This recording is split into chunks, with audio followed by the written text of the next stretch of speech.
Hello and welcome back to my YouTube channel. I'm super glad to see you here, and in today's video I am going to share with you 6 techniques that you can use to split user stories. And this is really important if you're managing any sort of agile projects. And if you like anything project management, agile or scrum, please make sure you like and subscribe to my channel here. So first, let's start off by talking about what is a user story. So a user story is simply a description of a change in system behavior from the perspective of a user. It describes something that the user wants to do with the system or wants the system to do for them, and this functionality doesn't exist today. So the user wants you to create this for them. In other words, it's a description of a person wanting to accomplish something within your system. So basically, these user stories are requirements for your product. And the format that you will write these user stories in is as follows. As a blank, I want to do blank so that I can achieve blank. And when you look deeper into this format, you can see that it answers 3 questions. Who are we building this functionality for? What are we building? So what is the intention? And why are we building it? What is the value that the customer is going to get from this? And by writing all of our requirements in this format, 1, everything will be standardized, and 2, we always keep our product user-centric. We always keep the user at the top of mind. And as we go through today's training, you're going to see some examples of these user stories. So for now, I want you to just know this format and be familiar with it. Also, when you're writing user stories, those of you who have written them before, you may have heard of the invest concept before. And if, for those of you who haven't, I'm going to explain it now. So invest, the I in invest stands for independent. And what this means is that each user story is potentially releasable unit of work by itself. It doesn't depend on another user story in order for this user story to work. The N stands for negotiable. So the product owner is open to negotiating the scope and content of the user story with the development team. So the product owner is not creating all these user stories as a silo and then just telling the team this is exactly what you need to do. The team is collaborating and listening to each other and coming up with these user stories as a team. The V stands for valuable. Each user story needs to add value to the user. Estimable. Each user story is concrete enough for the delivery team to give an approximate estimation, whether that's relative or absolute. So whether it's in days, month, or story points, but no matter what kind of estimation you use, you need to be able to tell how big this user story is. The S in invest stands for small. So each user story has to be completed within a short amount of time. Generally, each sprint is about 2 weeks, so a user story should be no longer than that. And if it is larger than that, then you need to split this up. And that's what we're going to talk about in today's lecture here. And finally, the T stands for testable. So the story can be tested. In the Agile world, tested means that a set of automated tests, including unit, integration, and acceptance tests, is delivered with the production code. So you want all of your user stories to be independent, negotiable, valuable, estimable, small, and testable. So when you're writing these user stories, keep the invest concept in mind. Now, remember that the first letter of invest is independent. And here's kind of what I mean by that. This is a visual representation here. User stories are vertical slices. So vertical slice is a shorthand for a work item that delivers a valuable change in a system behavior such that you'll probably have to touch multiple architectural layers to implement the change. If it's a horizontal layer, then it's no longer independent because it's dependent on all of the other layers to work in order for the original functionality that you see on the UI layer to work. And hence, this is why user stories are written as vertical slices instead of horizontal slices. When you call a slice done, quote unquote, the system is observably more valuable to a user. So when a team work in vertical slices, they have more value explicit in their backlog. They have more conversations about value. They tend to get to value sooner. They get earlier, higher quality feedback, and they become more predictable in delivering value. All right, now that we know what a user story is, let's talk about the 6 ways to split up a user story. So here's a summary here, and we're going to go into more detail about all 6 of these techniques here. So as I mentioned earlier, I'm going to give you an example of a user story, right? So remember the format we saw earlier? Here is how you can apply the format, right? So let's suppose that our project is we wanted to create something like the next Spotify, where a user can log in and then they'll be able to see our musical catalog and they'll be able to choose a song that they want to play. So our user story here is, as a teenager, I want to borrow digital music so that I can enjoy music that would otherwise not be available to me. And we can see after the user story is that I have given, when, then. So the given, when, then is our acceptance criteria. What the acceptance criteria does is that it outlines to the development team what this particular user story needs to look like, right? And then, but as we're looking at the specific user story here, the development team say, whoa, whoa, whoa, hold on, hold on. This is actually going to be a couple months of work, probably more, because we have to create the digital library server to get into production. We've never done that before. We probably need to register and authenticate users. We've never done that before. We need a mechanism to select a song. We need mechanism to store all of the catalog, and we need mechanisms for the user to be able to browse and search for music, right?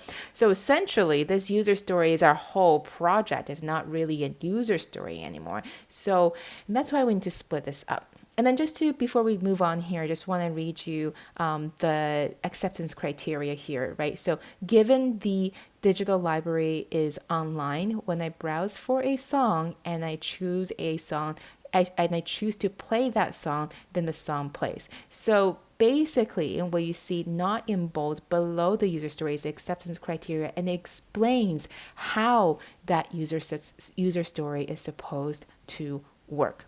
Now, because this particular user story is just way too big, we have to split it up. And the benefit of splitting up user stories is that it allows the team to focus on a small, valuable portion of work, and it allows them to work from a prioritized backlog of small user stories so that the team can get value and high quality feedback to the stakeholders much faster on regular intervals. All right, let's take a look at the first method that we can use to start splitting up these user stories. So the first method is called the 0, 1, many rule.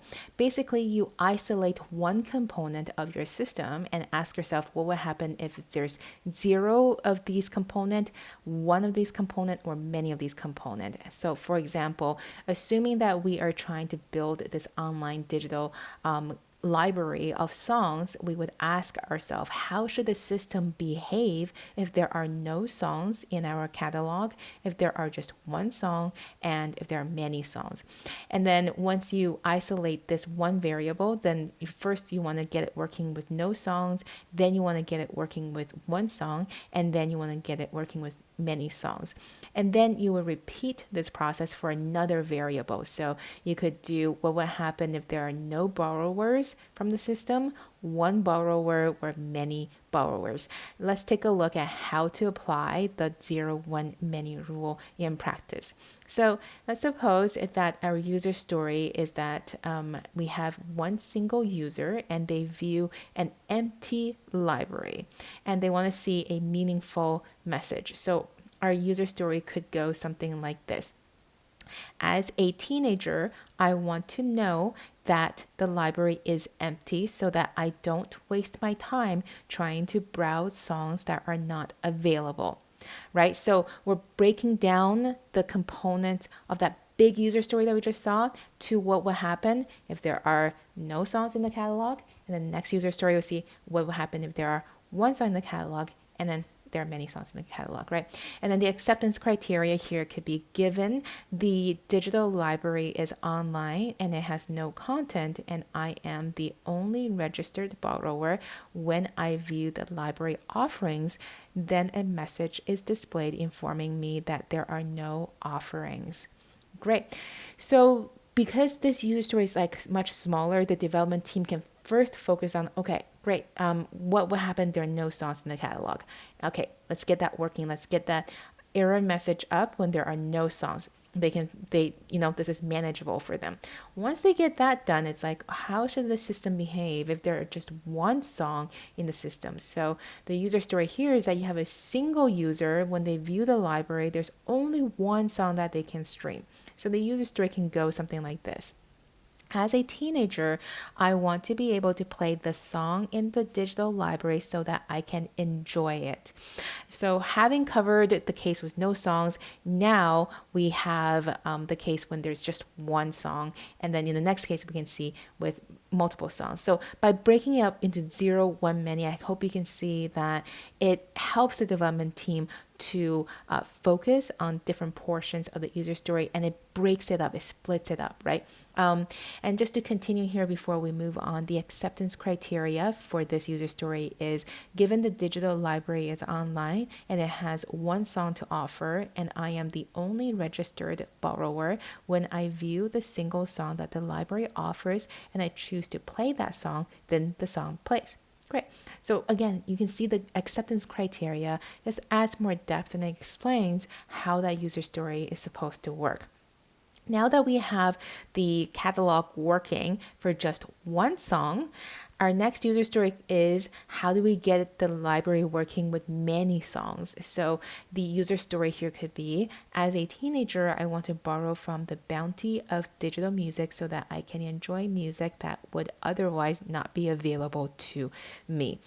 So the development team can now implement this much faster because they already have the system working for 0 songs and 1 song. So the acceptance criteria here is given that the digital library is online, it has many songs to offer, and I am the only registered borrower when I view the alphabeticalized list of songs that the library offers, and I choose to play one of the songs, and the song plays. Great.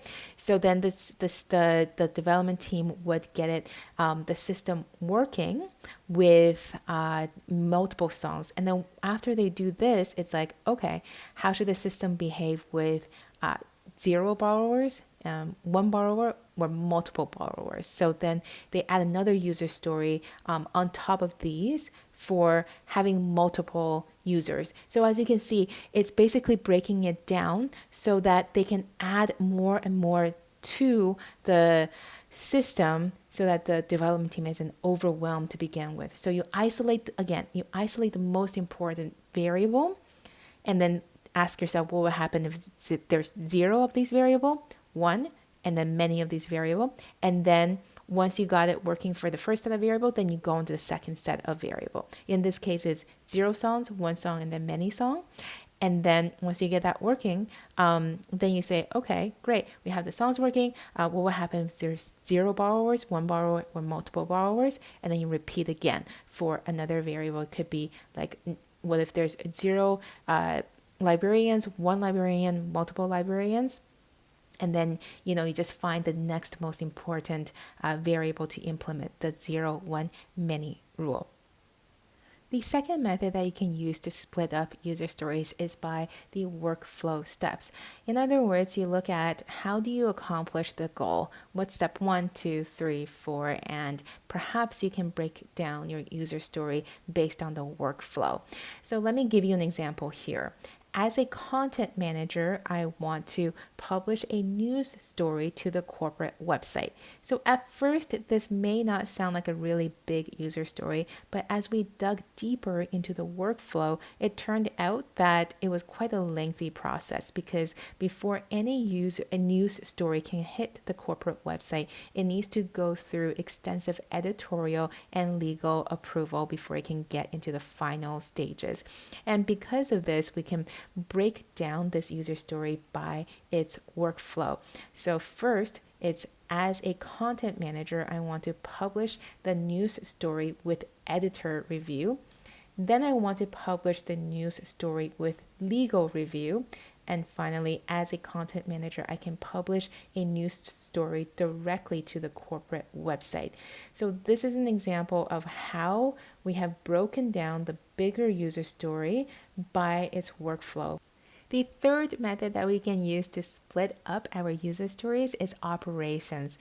So when we look at a user story, we can ask ourselves, are there specific smaller operations that make up this bigger user story?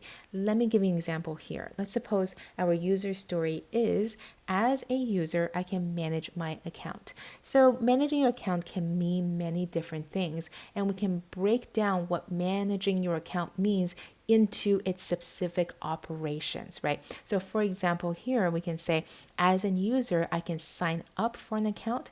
As a user, I can edit my account settings. As a user, I can cancel my account. So signing up, being able to edit your account, and canceling your account all comprise and it's all under managing your account. So we can break down a bigger user story to its components if there are multiple operations that comprise of the bigger user story. So that's method number 3, operations. The fourth method that we can use to split up our user stories is by taking a look at the various user roles, the various different types of users that's going to be interacting with our product, and seeing if there's differences in what these different users want, and looking at ways to split up the user story based on these user roles. Let me give you an example here. So let's suppose that our user story is, as an admin, I want to manage customer requests. Well, when we're taking a closer look at this user story, you actually find that there are different types of admin, and these different types of admin want to interact with the system differently. So for example, the customer support analyst, they just want to be able to read the custom request and pull different reports and seeing how well we have been doing, what's the response time, how many requests have we received, are there any commonalities in these customer service requests, etc. Right? So they just want to be able to read and get data from the different requests. And the customer support admin, they want to be able to reply and actually take care of these requests. And we also have the customer service manager. They only want to view and take care of the high priority tickets. So by taking a look more specifically at the different types of admin roles in this case, we're able to break down this user story based on the user roles, based on the differences these different types of admins are interacting with the system. So that's method number 4 for splitting a user story. Take a look at the different roles and see if there are differences between the different user roles and how they want to interact and accomplish the same goal. So if we just in this case bucketed all of admin in one user story here. So as an admin, I want to manage customer request. That is not specific enough because there are different types of admin who want to do different things in the system. Okay, hope that makes sense now. All right, now let's move on to method number 5, which is platforms. So we can divide our user stories based on platforms. Let me give you an example here. As a social media influencer, I want to upload images to my profile.